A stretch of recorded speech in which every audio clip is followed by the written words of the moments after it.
오늘 하나님께서 우리에게 주신 말씀은 디모데후서 2장 1절에서 13절입니다. 하나님의 말씀을 봉독합니다. 내 아들아, 그러므로 너는 그리스도 예수 안에 있는 은혜 가운데서 강하고 또 내가 많은 증인 앞에서 내게 들은 바를 충성된 사람들에게 부탁하라. 그들이 또 다른 사람들을 가르칠 수 있으리라. 너는 그리스도 예수의 좋은 병사로 나와 함께 고난을 받으라. 병사로 복무하는 자는 자기 생활에 얽매이는 자가 하나도 없나니 이는 병사로 모집한 자를 기쁘게 하려 함이라. 경기하는 자가 법대로 경기하지 아니하면 승리자의 관을 얻지 못할 것이며 수고하는 농부가 곡식을 먼저 받는 것이 마땅하니라. 내가 말하는 것을 생각해 보라. 주께서 범사에 내게 총명을 주시리라. 내가 전한 복음대로 다윗의 씨로 죽은 자 가운데서 다시 살아나신 예수 그리스도를 기억하라. 복음으로 말미암아 내가 죄인과 같이 매이는 데까지 고난을 받았으나 하나님의 말씀은 매이지 아니하니라. 그러므로 내가 택함 받은 자들을 위하여 모든 것을 참음은 그들도 그리스도 예수 안에 있는 구원을 영원한 영광과 함께 받게 하려 함이라. 미쁘다 이 말이여, 우리가 주와 함께 죽었으면 또한 함께 살 것이요 참으면 또한 함께 왕노릇 할 것이요 우리가 주를 부인하면 주도 우리를 부인하실 것이라. 우리를 미쁨이 없을지라도 주는 항상 미쁘시니 자기를 부인하실 수 없으시리라. 아멘. 오늘 말씀의 제목은 고난으로의 초대입니다. 바울은 복음과 함께 고난을 받았습니다. 그리고 지금은 로마의 감옥에 두 번째로 투옥되어 있는 상태입니다. 두 번째 투옥은 첫 번째 투옥보다 바울에게 훨씬 더 고통스러웠습니다. 바울은 믿음으로 낳은 아들인 디모데의 앞날에도 이러한 고난의 길이 놓여 있다는 것을 잘 알고 있었습니다. 십자가의 복음을 전하는 자에게는 십자가의 삶이 요청되기 때문입니다. 바울은 이러한 디모데도 자신처럼 복음을 위해서 기꺼이 고난을 받는 자가 되라고 명령합니다. 디모데는 대적들에 대한 두려움과 복음에 대한 부끄러움 때문에 자신에게 주어진 사명을 담대하게 감당하지 못하고 있었습니다. 바울은 이러한 디모데에게 좀 더 적극적으로 주어진 사명을 감당하라고 명령합니다. 디모데를 고난으로 초대하고 있습니다. 바울은 디모데를 고난으로 초대하면서 어떻게 하라고 합니까? 먼저 강해질 것을 주문합니다. 1절 말씀을 보시면은 내 아들아, 그러므로 너는 그리스도 예수 안에 있는 은혜 가운데서 강하고. 디모데는 마땅히 강해져야 하고 강해질 수 있는 능력이 있는 사람이었습니다. 왜냐하면 하나님께서 그에게 두려워하는 영이 아니라 능력의 영을 은사로 주셨기 때문입니다. 그런데 강해지는 것은 인간적인 용기와 자신감을 회복해서 되는 것이 아니었습니다. 담대해지는 것은 그리스도 예수 안에 있는 은혜 가운데서 가능한 일이었습니다. 왜냐하면 우리의 담대함의 원천은 그리스도의 은혜이기 때문입니다. 예전에 시험을 많이 볼 때에 긴장을 유난히 많이 해서 그 시험을 잘 못 볼 때가 있었습니다. 그래서 시험을 보러 가기 전에 저희 아버지께서 기도해 주시면서 격려해 주시는 말씀이 하나님이 은혜를 주셔야 해. 하나님이 은혜를 주셔야 담대하게 시험을 잘 볼 수 있는 거야 라고 늘 말씀해 주셨습니다. 담대함은 은혜가 있어야 가능한 것입니다. 바울은 디모데에게도 이와 같은 말을 하고 있는 것입니다. 또한 바울은 디모데에게 부탁하라고 합니다. 바울에게 들은 것을 충성된 사람들에게 맡기라고 명령합니다. 2절 말씀을 보면은 또 내가 많은 증인 앞에서 내게 들은 바를 충성된 사람들에게 부탁하라. 그들이 또 다른 사람들을 가르칠 수 있으리라 라고 합니다.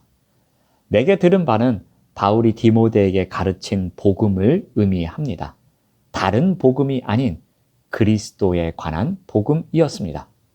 바울이 디모데에게 부탁한 복음은 이제 디모데에 의해서 다른 신실한 사람들에게 맡겨져야 했습니다. 디모데는 그리스도의 복음이 계속해서 전파될 수 있도록 신실한 일꾼들을 가르치고 세워서 복음을 맡겨야 했던 것입니다. 바울은 디모데가 다른 사람들을 지도자로 세울 만큼 강해지기를 소망합니다. 그 지도자들이 또 다른 제자들을 세워서 신앙 공동체가 건강하게 계승되기를 기대했던 것입니다. 자, 그런데 이러한 과정을 살아갈 때에 감당해야 할 것이 있습니다. 바울의 명령을 감당하는 데는 반드시 고난이 따르게 되는 것이었습니다. 특히 거짓 교사들과 겨루어 그들로부터 성도들을 지켜야 하는 디모데에게 핍박과 고난을 피할 수 없는 일이었습니다. 그래서 바울은 디모데에게 고난받는 것을 두려워하지 말고 기꺼이 감당하라고 명령합니다. 3절 말씀을 보시면은 너는 그리스도 예수의 좋은 병사로 나와 함께 고난을 받으라. 바울은 세 비유를 통해서 고난을 극복하면서 임무를 완수해야 할 필요성을 설명합니다. 먼저는 병사의 비유입니다. 4절 말씀을 보시면 병사로 복무하는 자는 자기 생활에 얽매이는 자가 하나도 없나니 이는 병사로 모집한 자를 기쁘게 하려 함이라. 병사는 마땅히 고난받을 것을 각오해야 하는 자리에 있는 사람입니다. 병사는 고통스러운 훈련을 감당해야 합니다. 언제라도 상관의 명령에 따라 피 흘리고 목숨을 잃을 수도 있는 전투에 뛰어들 준비가 되어 있어야 합니다. 또한 좋은 병사는 자신의 일에 얽매이지 않고 상관을 기쁘게 하는 일에 집중해야 합니다. 그러므로 디모데가 그리스도의 좋은 병사로서 고난을 두려워하지 말고 하나님을 기쁘시게 하는 일에 집중해야 함을 이야기하고 있습니다. 두 번째 비유는 경기자의 비유입니다. 5절 말씀을 보면은 경기하는 자가 법대로 경기하지 아니하면 승리자의 관을 얻지 못할 것이며, 경기자가 상을 받기 위해서는 고통스러운 훈련을 감수해야 합니다. 또 상을 받으려면 합법적으로 경기에 임해야 합니다. 아무리 열심히 훈련을 받고 실력이 있어도 법대로 경기하지 않으면 상을 받을 수가 없는 것입니다. 이는 디모데가 사역을 감당하면서 고난을 받되 합법적이고 옳은 일을 하면서 고난을 받아야 한다는 뜻입니다. 세 번째 비유는 농부의 비유입니다. 6절 말씀을 보면은 수고하는 농부가 곡식을 먼저 받는 것이 마땅하다고 합니다. 농부가 일하는 목적은 곡식을 얻기 위함입니다. 그런데 추수한 후에 곡식을 받을 수 있는 자격은 누구에게 있습니까? 수고한 농부에게 주어지는 것입니다. 수고한 농부에게만 대가가 있는 것입니다. 복음 전도자의 삶은 절제와 절대 복종만이 요구됩니다. 부르신 분만을 기쁘시게 하는 군사의 삶이 있어야 하고요. 경기하는 자가 규칙을 잘 지키듯 전하는 복음대로 살아내야 한다는 규칙도 지켜야 하면서 농부가 풍성한 결실을 바라면서 인내하고 수고하듯이 복음 전도자도 하나님의 보상만을 바라면서 수고로운 삶을 감내해야 하는 것입니다. 바울은 이제 자신이 이와 같이 살아왔다고 말합니다. 바울은 말로만 명령하지 않고 자신이 본을 보인 지도자임을 이야기합니다. 9절 말씀을 보시면은 복음으로 말미암아 내가 죄인과 같이 매이는 데까지 고난을 받았으나 하나님의 말씀은 매이지 아니하였다고 이야기합니다. 바울은 자신이 엄청난 고난을 받았지만 거침없이 복음을 전했습니다. 바울은 이 복음을 위해 죄인처럼 감옥에 갇히는 고난을 받았습니다. 그러나 자신은 비록 감옥에 갇혔지만 복음은 매이지 않음을 역설적으로 이야기하고 있습니다. 그러면서 이와 같은 삶을 살아갈 때에 어떠한 결과를 맞이하는지 이야기합니다. 11절에서 12절 말씀을 보시면은 우리가 주와 함께 죽었으면 또한 함께 살 것이요 참으면 또한 함께 왕노릇할 것이다. 복음과 함께 고난받음에 대한 결론적 진술입니다.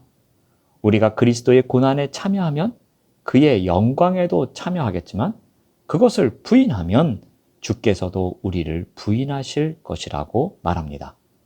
주와 함께 죽는 것은 그의 고난에 참여하는 것이며 그와 함께 부활하는 것은 그의 영광에 참여하는 것입니다. 마찬가지로 주께서 십자가의 고난을 인내하신 것처럼 우리도 인내하면 그의 왕권에 참여하게 될 것이라고 말씀하십니다. 비록 고난으로의 초대이지만 최고의 초대임을 알 수 있습니다. 바울은 아들과도 같은 디모데를 복음의 고난으로 초대하고 있습니다. 그러나 이 고난은 슬프고 절망스러운 자리가 아닙니다. 신실하신 예수 그리스도의 영광이 보장된 고난으로의 초대입니다. 만약 이 고난을 외면한다면 우리의 믿음은 구원을 얻을 만한 참된 믿음이 아닐 것입니다. 고난으로의 초대는 겉으로는 힘들어 보이고 겉으로는 슬퍼 보이는 자리이지만 구원과 영광으로 초대하는 자리입니다. 기도하겠습니다. 하나님 감사합니다. 복음 때문에 받는 크고 작은 고난의 자리가 있습니다. 이 자리가 영광이 됨을 기억하게 하옵소서. 최고의 축복된 초대임을 믿음의 눈을 갖고 바라보는 우리의 삶이 되도록 인도하여 주시옵소서. 예수님의 이름으로 기도드립니다. 아멘. 생명의